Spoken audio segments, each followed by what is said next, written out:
Olá pessoal, sejam todos muito bem-vindos para mais um vídeo do canal Fatos Históricos. Eu sou o Jonathan.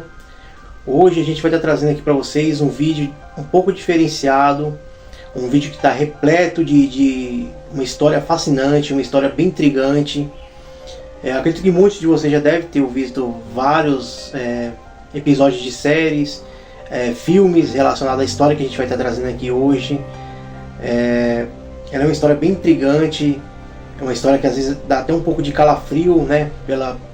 Pelo ocorrido dos fatos, né? Eu espero que vocês gostem do vídeo.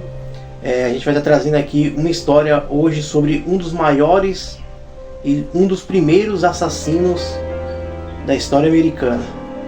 Ele ficou conhecido por ser o primeiro serial killer americano e também um dos mais famosos do mundo, o Dr. Herman Webster Mudley, mas ficou mesmo ao longo dos anos conhecido como Henry Howard Holmes, e vocês conhecem como o H.H. Holmes. Ele foi um assassino em série do século XIX, cuja sua vida criminal está repleta de mistérios e fascínios. Vamos descobrir mais sobre esse personagem sombrio e suas atividades ao longo dos seus anos. Vamos aprofundar um pouco mais na história de Holmes. Ele foi um homem de múltiplas faces, um assassino em série, estelionatário e bigamista e falsário. Seu nome verdadeiro era Herman Webster Mudley, mas ele ficou conhecido ao longo dos seus anos como o Dr. Henry Howard Holmes. Nascido em 1861, Holmes se tornou infame por seus crimes brutais e sua habilidade em manipular as pessoas. Além disso, Holmes também era um mestre em fraudes. Ele aplicava golpes em seguradoras, ele falsificava receitas, ele enganava os seus credores, e a sua habilidade que ele tinha em criar identidades falsas e manipular essas pessoas era astronômicas, e ela contribuiu para ao longo da sua carreira criminosa como o maior falsário da história. Holmes nasceu em Gilmonton, New Hampshire, nos Estados Unidos. Ele nasceu no dia 16 de maio de 1861. Os seus pais eram o Levi Orton Mudley e a Theodote Peg Prince. O seu pai Levi Orton, ele era um fazendeiro de uma família de agricultores. E ambos os seus pais, eles eram muito devotos metodistas.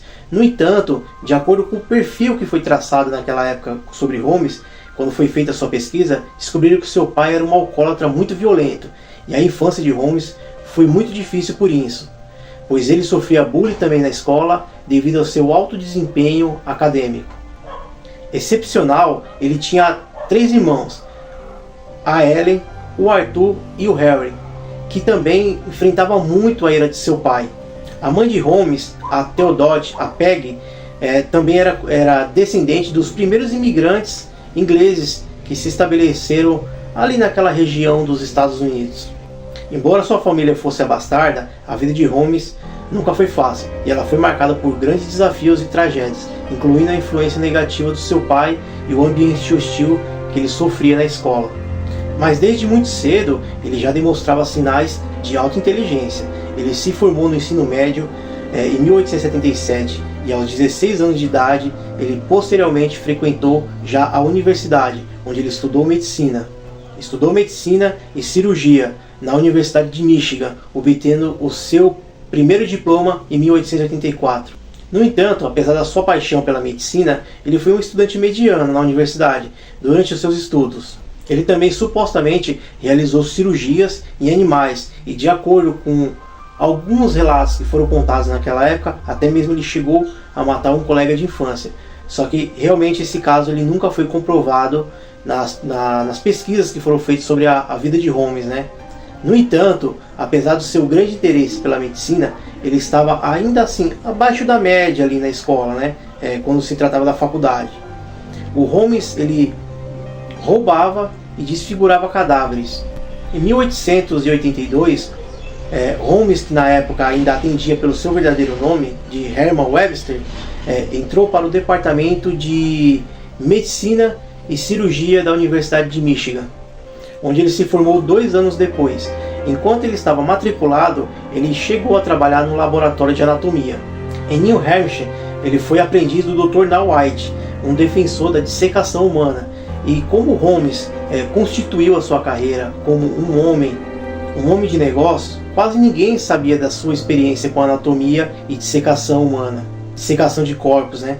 Em uma das vezes em que ele foi até mesmo chegou a ser suspeito de um assassinato, da primeira vez ele alegou que só entendia de fraude de seguros.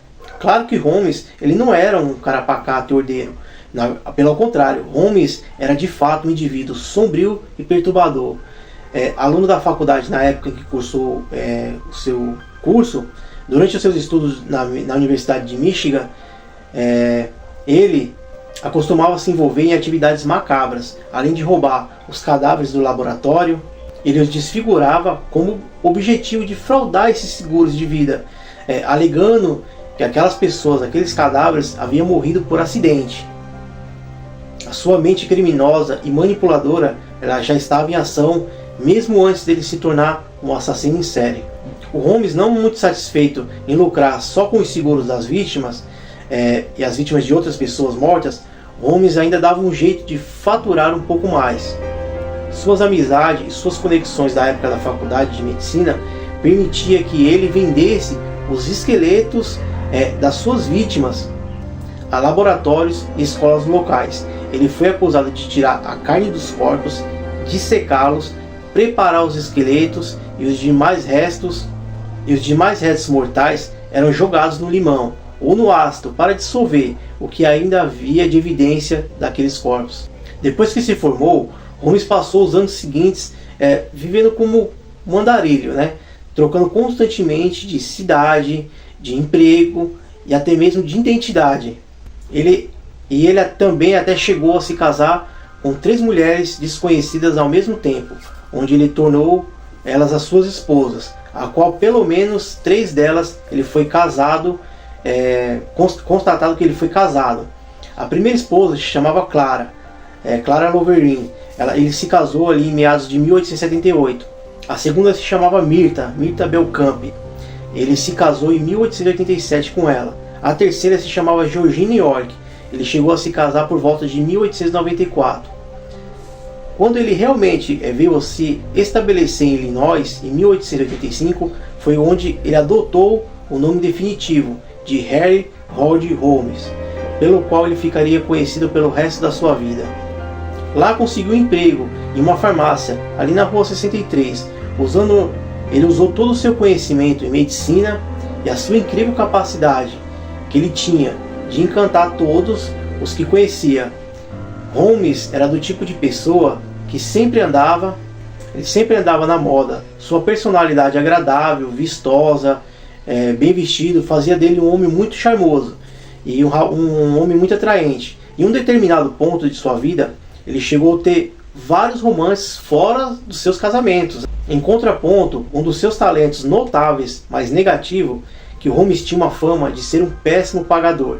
E isso fez com que ele fizesse a sua primeira vítima fatal. Justamente a mulher daquela farmácia onde ele trabalhava. Com a morte do marido da Elizabeth Houghton, devido a um câncer, Holmes chegou a convencer a viúva, depois da morte do seu esposo, a vender o seu negócio para ele. Porém, a falta dos pagamentos fez com que a senhora acionasse seus advogados.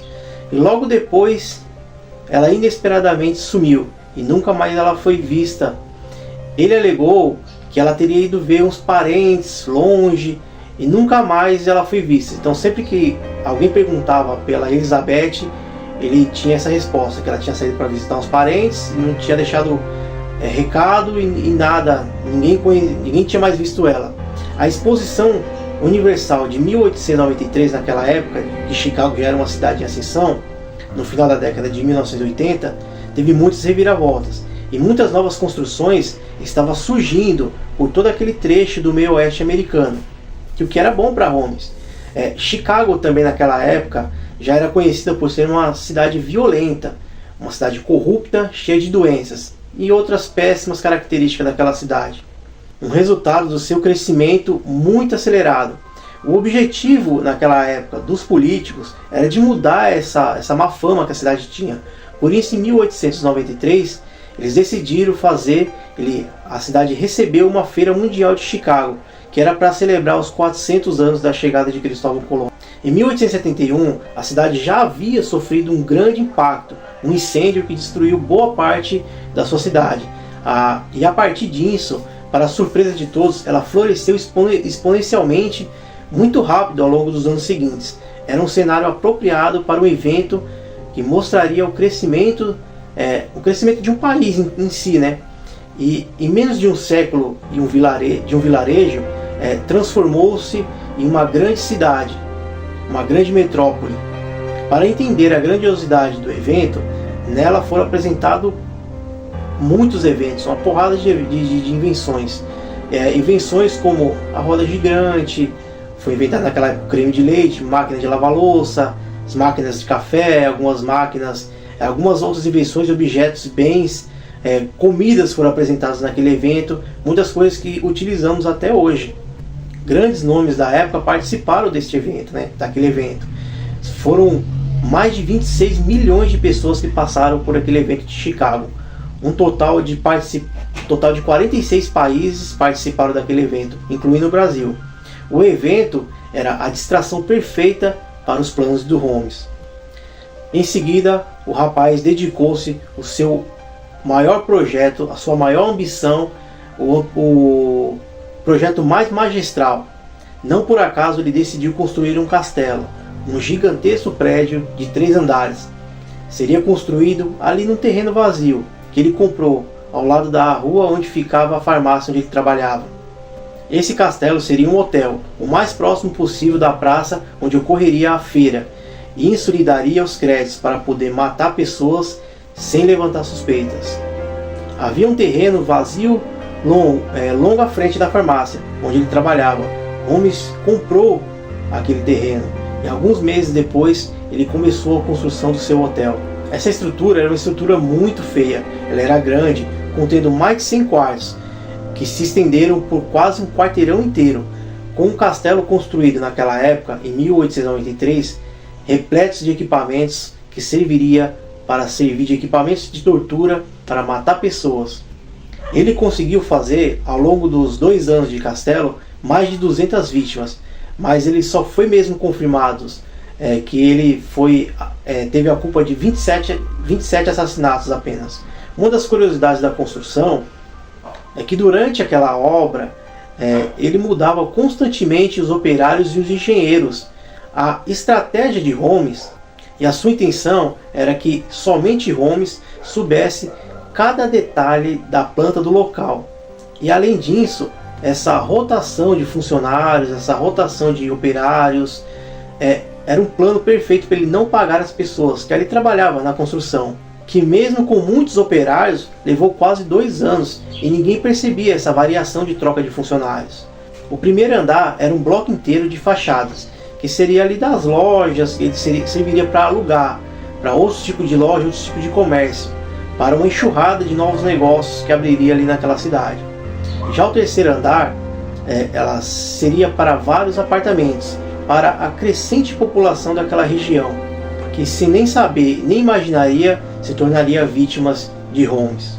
Alguns dos quartos tinham paredes com divisórias falsas, já outros possuíam 5 ou mais portas falsas, sendo que algumas davam de cara com as paredes de tijolos, e muitos daqueles recintos da construção havia escondido por debaixo das tábuas, do assoalho, passagens secretas, portas secretas, uma tubulação que ajudaria ele a levar os corpos até o porão, onde serviria de calabouço, onde o homem dissecava, queimava, esfolava e estuprava suas vítimas. No seu porão principal ficava sua câmara de tortura, mesas de operação para a retirada de órgãos das vítimas ainda vivas, um equipamento para esticar os corpos até que eles se partissem.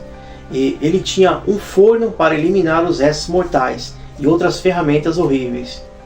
Em um dos cômodos havia um cofre mesmo, literalmente um cofre de banco, que ele escondido, que ele usava para prender algumas das suas vítimas, e a maioria daquelas pessoas que ele prendeu lá, muitas delas foram as suas próprias mulheres.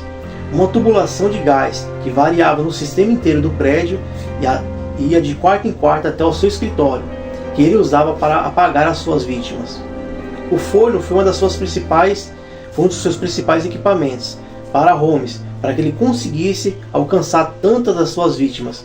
A maioria dos assassinos em séries, eles não são pegos por não conseguir esconder os corpos das vítimas, mas com o Holmes isso não aconteceria. Durante a feira, o hotel ficava lotado de hóspedes, né? E Holmes tinha o controle total ali dos quartos, né? Ele poderia encher qualquer quarto do hotel com gás asfixiante, né? Tornando ainda mais fácil imobilizar as suas vítimas. Ou quando ele não usava o gás, então ele agia de outro método. Praticamente ele entrava pelo quarto, pelas portas secretas, pelas passagens secretas, com um pano cheio de clorofórmio, e em silêncio ele tirava a vítima dos hóspedes, tirava a vítima daquelas pessoas, né, a vida. Normalmente as suas preferidas escolhas eram mulheres de até 25 anos de idade. Para se livrar dos corpos, ele jogava pela tubulação o que havia construído, aquela tubulação que ele havia construído, já era para esse fim. Ele caía direto lá no porão, onde o Holmes desfazia dos restos mortais. Ele podia usar o tanque de ácido ou então o forno, para se desfazer completamente dos restos mortais, para não deixar evidências. Os pertences mais valiosos das vítimas, o Holmes ficava para ele. Ele saqueava dos quartos dos hóspedes. Apesar do castelo naquele tamanho imponente, ele tinha muitos problemas financeiros naquela época. E durante o evento, é estimado que o Holmes tenha feito em torno de umas 50 vítimas, só na parte dali, enquanto estava tendo a feira de Chicago. Embora a mansão não tivesse uma aparência muito convidativa por ser feia, as vítimas entravam lá por vontade própria. E muitas das vezes as suas vítimas também eram seus próprios funcionários. Durante aquele período de 2 anos, um período curto de 2 anos, o castelo do Holmes chegou a contratar mais de 150 mulheres para trabalhar ali como estenográficas. Elas eram os seus alvos prediletos. Já fazia diversos anos que o Holmes vinha aplicando os golpes e matando suas vítimas. Então o Holmes estava devendo para muitas pessoas naquela cidade, que ele usou para construir o castelo, para comprar o terreno, para servir de operário. Então ele praticamente fez tudo aquilo sem gastar nada. Ele comprou os materiais, ele contratava as pessoas, ele contratava os funcionários e ele nunca as pagava. Então várias delas decidiram ali, no caso, se ajuntarem, e eles contrataram um advogado que naquela época chegou e deram um ultimato para ele pagar as suas dívidas ou ele seria preso. Holmes já estava com a sua péssima fama na cidade, ele já tinha essas características clássicas de um trapaceiro. Assim como a maioria dos trapaceiros, Holmes decidiu que o que seria melhor para ele naquele momento, que seria não pagar ninguém e fugir da cidade. Porém não podia deixar para trás tudo aquilo que ele já havia construído, o seu tempo que ele tinha perdido ali. Por isso ele resolveu colocar fogo no 3º andar do seu castelo, com o intuito o seu objetivo era de receber o dinheiro do seguro do incêndio, onde ele já tinha assinado uma apólice de seguro com 4 seguradoras diferentes, somente com essa finalidade. Mas para a infelicidade de Holmes, o fogo foi apagado a tempo pelos bombeiros, possibilitando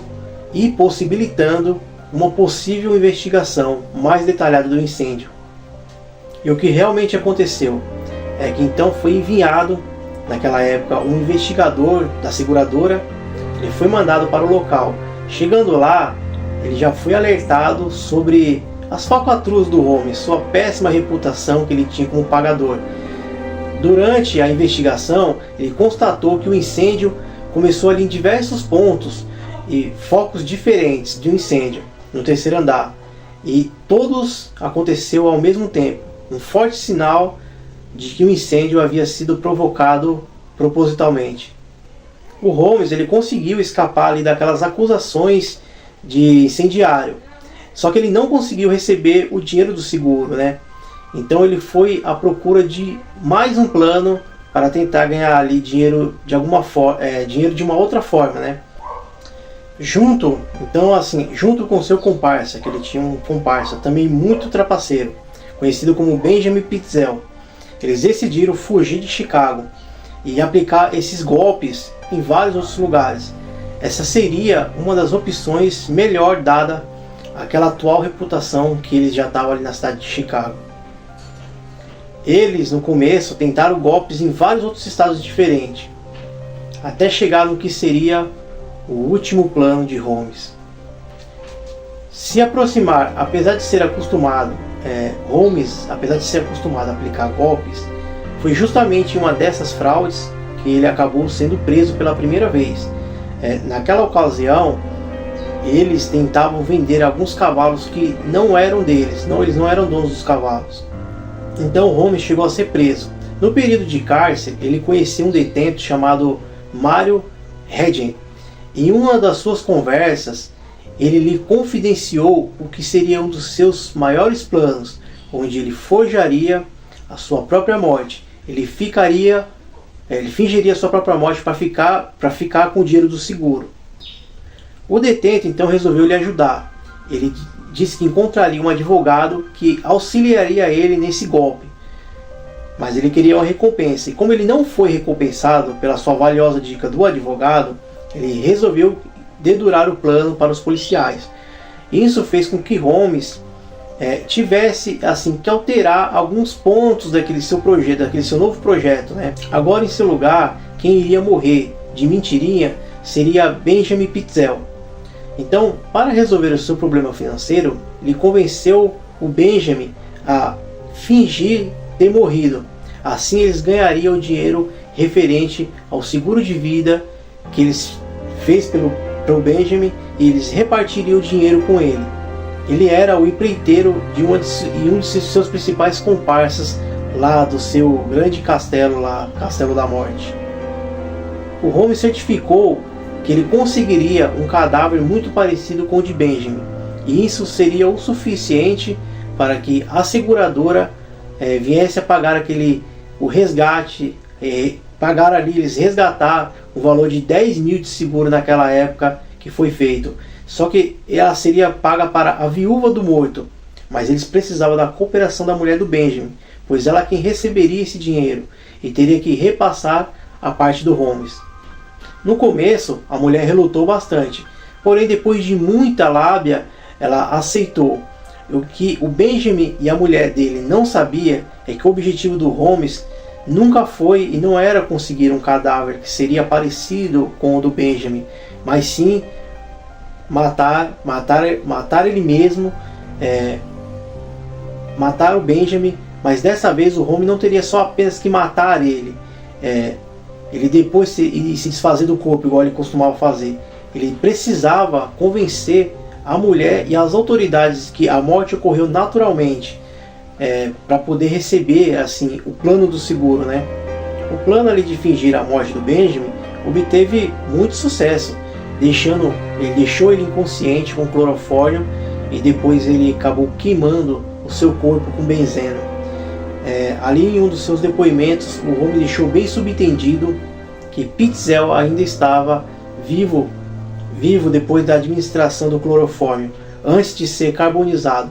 Porém, as evidências forenses naquela época foi apresentadas mais tarde, indicaram que o clorofórmio só foi administrado após a morte de Pitezel, em uma possível tentativa de alegação de suicídio, para que pudesse ficar mais evidente e ser resgatado o dinheiro do seguro, e que levantou diversas suspeitas. Ao menos Holmes havia conseguido para que a seguradora pagasse aquela apólice para a viúva, e que a essa altura ela ainda acreditava que seu marido estava vivo.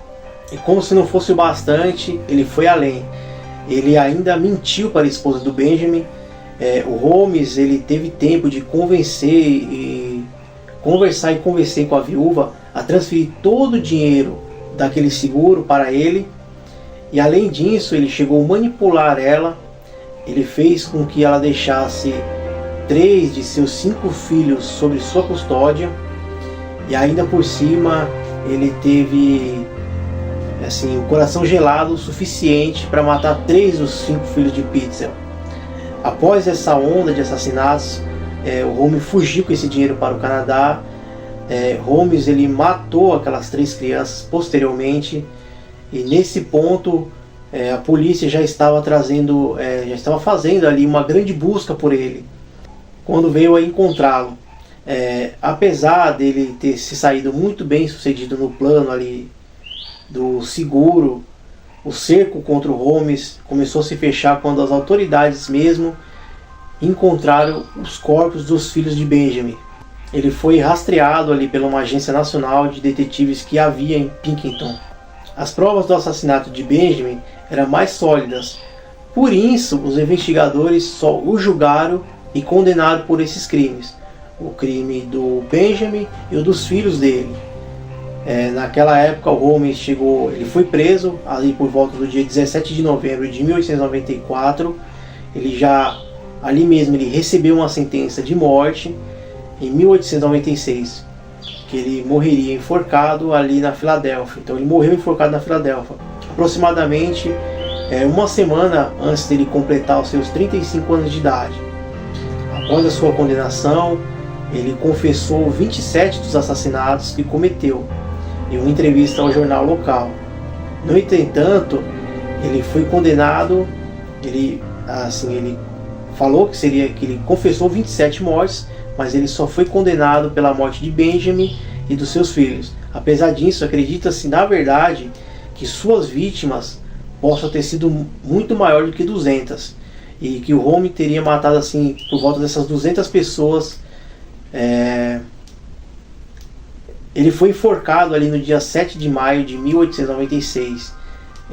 Este ponto, porém, gera inúmeras controvérsias, como algumas fontes que consideravam que o sujeito era um ávido serial killer, e outras, naquela época, contestou muito os jornais, as matérias, se ele realmente tinha matado tanta gente assim, apontando que seus crimes poderiam ter sofrido muito exagero, tanto pela imprensa como por quem comentava ou quem divulgava ali as suas notícias, né? Pessoal, imprensa sensacionalista da época, e até mesmo pelos curiosos. O julgamento do Holmes ficou conhecido como o julgamento do século, que foi realizado no dia 28 de outubro de 1895. O seu julgamento ele chegou a durar até 6 dias da semana. Antes do julgamento, na prisão, o Holmes começou a escrever muitas cartas. Essas cartas eram para tentar contestar as suas acusações, e até mesmo ele achava que era possível ganhar um dinheiro escrevendo aquelas cartas do jornal. Ele até mesmo chegou a publicar um livro onde ele chegou a escrever para vários jornais que publicava tudo o que ele escrevia, com o intuito também de ganhar dinheiro em cima do Holmes, né? Durante o julgamento ele tentou de tudo. Ele tentou com um advogado, ele tentou com 2 advogados. Numa parte do julgamento ele tentou até ser seu próprio detentor, mas acabou que ele não deu muito certo. E o júri o condenou, e ele acabou sendo condenado ali pelo júri, né? Ainda nas suas cartas, ele tentava incriminar várias outras pessoas no seu lugar.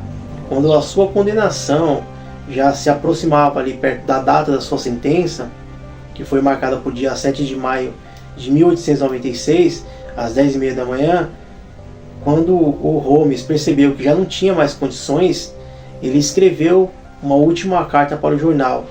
E aí sim, ele resolveu contar todos os assassinatos cometidos por ele.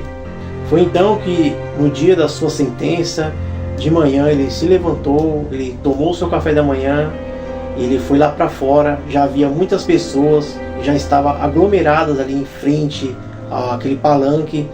Parecia uma grande festa, todos esperavam por aquele momento. Então o Holmes fez o seu último pedido. Ele pediu que colocasse cimento, concreto ali, lacrando o seu caixão, né? Ele queria um caixão lacrado. Tudo porque ele não queria que ninguém e nenhuma pessoa violasse o seu túmulo, pois muitos médicos, cientistas naquela época já apresentavam interesse na sua necrópsia para fazer estudos do seu cérebro, né? antes de morrer, o assassino em série teria sugerido estar se transformando no verdadeiro diabo. E essa estigma, ela ganhou mais força após seu corpo cair em direção ao solo na época do seu enforcamento, e o seu pescoço, afinal seu pescoço ele não estalou como deveria ter ocorrido. Ele ficou se contorcendo ali por mais de 20 minutos antes de ele ser declarado morto. E além disso, muitas pessoas envolvidas nesse caso tiveram um final muito trágico. O homem que inicialmente indicou o policial aos negócios ilegais lá do home, ele foi baleado por um policial. O diretor da prisão onde o Holmes foi mantido ali em cárcere se matou no seu escritório. O promotor público pegou fogo, e o único que sobreviveu ali foram poucos funcionários dele. Até o Patrick Quintard, era um ex-zelador que trabalhou lá no prédio do castelo do Holmes, que sabia ali sobre o seu prédio assombrado. Ele cometeu suicídio ali por volta de 1914. O fato mais estranho que aconteceu, ocorrido, foi a seguradora, uma seguradora daquelas do seguro que ele tinha feito, pegou fogo inesperadamente. Tudo dentro da seguradora se queimou, menos 3 quadros. Um que estava emoldurado com uma foto do Holmes, outra com a foto dele sendo preso, e um mandato de prisão original do Holmes. E diferente do que muitos livros relatam naquela época, o castelo ele só permaneceu de pé ali até por volta da década de 1930, quando o governo comprou e demoliu o prédio com a finalidade de construir ali uma agência dos Correios, que foi inaugurada ali em 1938. Então foi assim, pessoal, que nós conhecemos um pouquinho mais, da história, dessa infame história desse primeiro assassino em série ali dos Estados Unidos, conhecido como Herman Webster Mudley, ou Harry Roddy Holmes, o H.H. Holmes. Agora a gente chegamos aqui ao final desse vídeo. Eu peço que vocês deixem o like no vídeo, que se inscreva no canal, compartilhe o vídeo com seus amigos, deixe as suas opiniões aí no comentário, o que vocês achou dessa história, o que vocês acham que aconteceu naquela vida do Holmes, se ele realmente matou só 27 pessoas, se ele matou 200 pessoas, o que aconteceu ali na época do enforcamento dele, esses relatos que ele falaram ali de ser o próprio diabo fez muita a favor ali da parte dele ali, pois muitas coisas ocorreram inesperadas. E é isso aí, galera, a gente se vê nos próximos vídeos aqui do canal Fatos Históricos. A gente vai estar trazendo bastante vídeo aí inusitado para vocês. Até o próximo vídeo, galera.